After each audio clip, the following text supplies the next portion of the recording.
Prosseguindo. As sucessões efêmeras. Vários grupos martinistas nasceram nessa época, mas a maior parte dessas organizações teve existência efêmera. Compunham-se apenas de alguns grupos, todos independentes. Quando um martinista russo interpelou então a Barlet, que era o chefe da ordem na França, este último respondeu com um sorriso: o martinismo é um círculo cuja circunferência está em toda parte, e o centro em parte alguma. Vejamos brevemente quais foram as organizações desse período de transição que é frequentemente confuso e cujas pistas alguns historiadores têm prazer em baralhar. A primeira de que falaremos é a que se formou sob a direção de Jean Bricot. Este afirmava que Tender tinha sucedido a Papis e, em seu leito de morte, tinha nomeado a ele Bricot, seu sucessor. Apresentou aos martinistas parisienses um documento que atestava sua nomeação para a direção da ordem. Nenhum membro levou a sério esse documento, que Bricot provavelmente tinha escrito ele mesmo, e ninguém concordou em reconhecê-lo.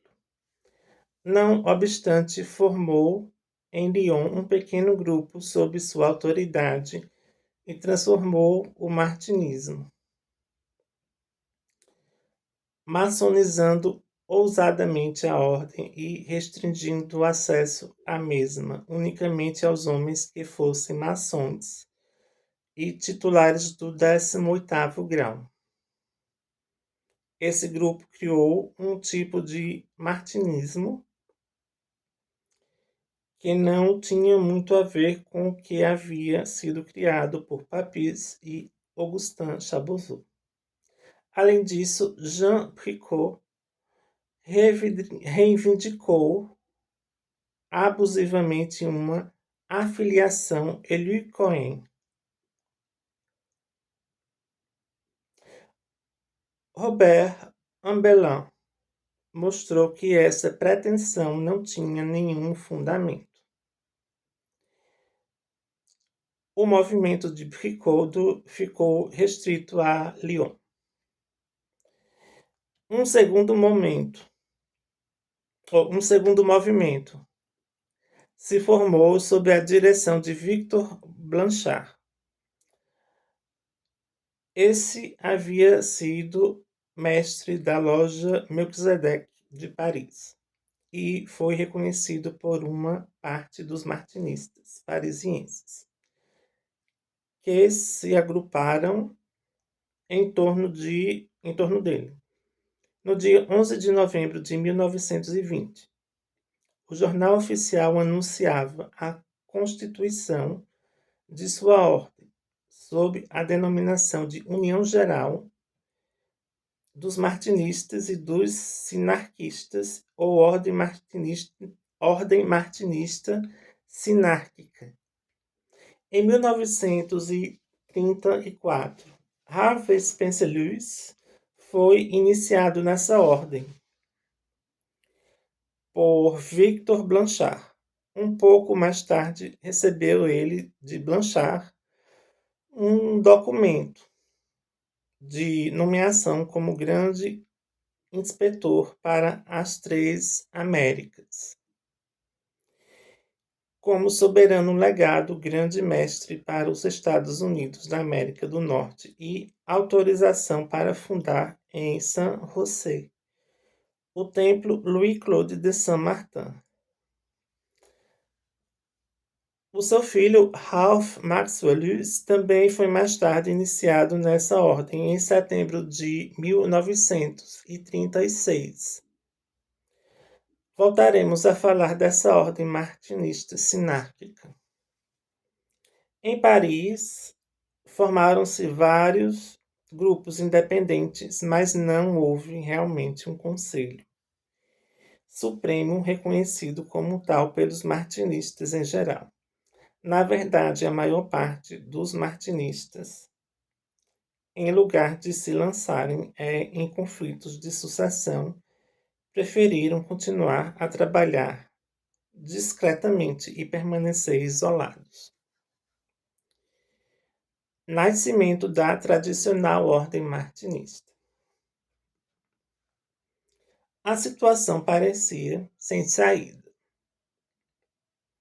Em 1931, Jean Chabozeau sugeriu a seu pai que reunisse os remanescentes do Conselho Supremo de 1891 para readquirir o domínio da situação e restabelecer a ordem martinista sobre suas bases verdadeiras.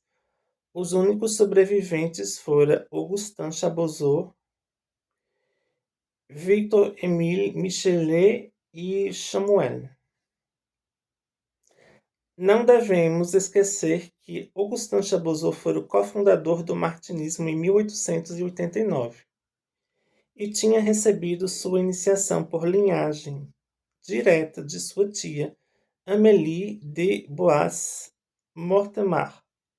Victor-Émile Michelet tinha sido membro importante da Universidade Hermética e mestre da loja Veieda. Quanto a Samuel,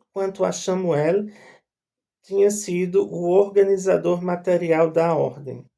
Foi uma dependência de sua livraria que abrigou as primeiras atividades da ordem.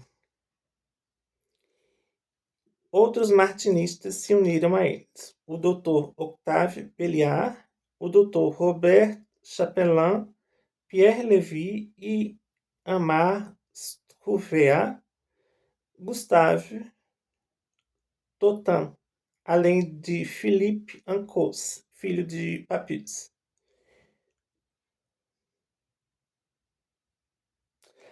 Este último frequentou durante algum tempo a tradicional ordem martinista e depois se afastou. Nessa época, suas preocupações pareciam estar voltadas para outra coisa. O livro que dedicou a seu pai no ano seguinte parece testemunhar essa posição. No dia 24 de julho de 1931, os martinistas, reunidos em torno de Augustin Chabozeau, decidiram despertar o martinismo em seu aspecto autêntico e tradicional, para distingui-lo das inúmeras organizações pseudo-martinistas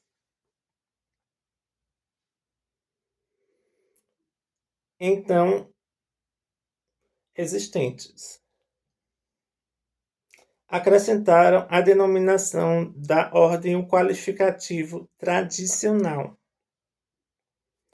Com isto, os remanescentes do Conselho Supremo de 1891 reivindicaram a perenidade da ordem fundada por eles com Papus.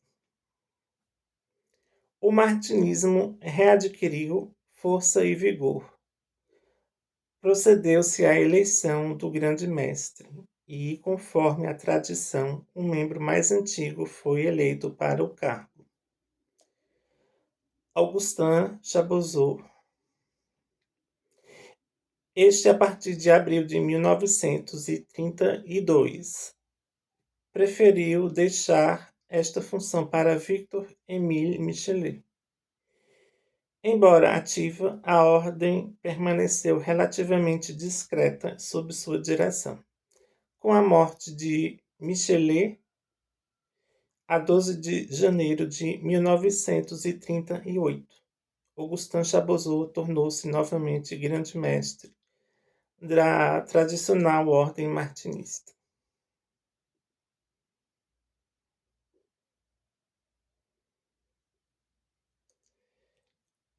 Martinismo e a Fudose. Em Bruxelas, em agosto de 1934, ocorreram as primeiras reuniões da Fudose. Diversas ordens iniciáticas se reuniram em assembleia nesta ocasião para combinarem seus esforços. Victor Blanchard esperava reconstituir, graças à Fudose, a unidade mundial do martinismo, sob sua direção. No entanto, muitos martinistas estavam ausentes.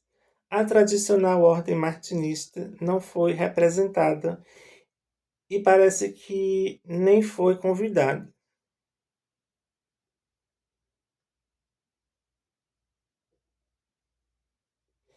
Quanto a Jean Bricot, sem dúvida, acreditando que seu título seria contestado, preferiu se abster. A 9 de agosto, durante uma reunião martinista, Victor Blanchard foi reconhecido como soberano grande-mestre pelos martinistas presentes. Georges Lagasse tornou-se grande-mestre substituto dessa ordem. Victor Blanchard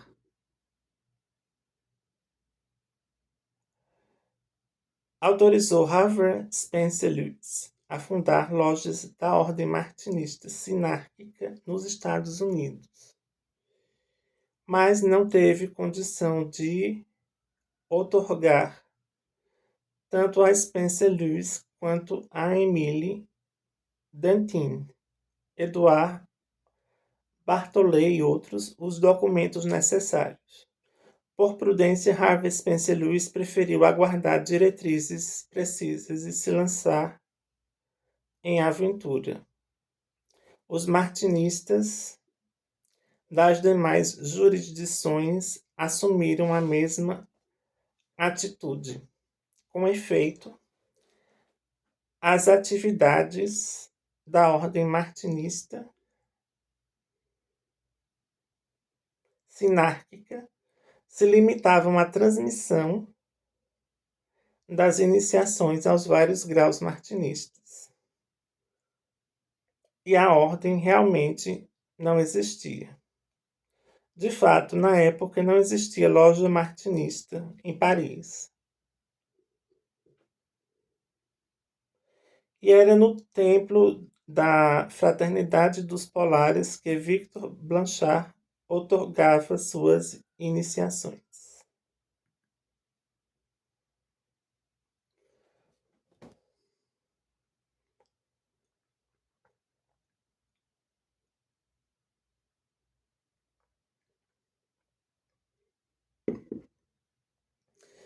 Aí aqui aparece um símbolo.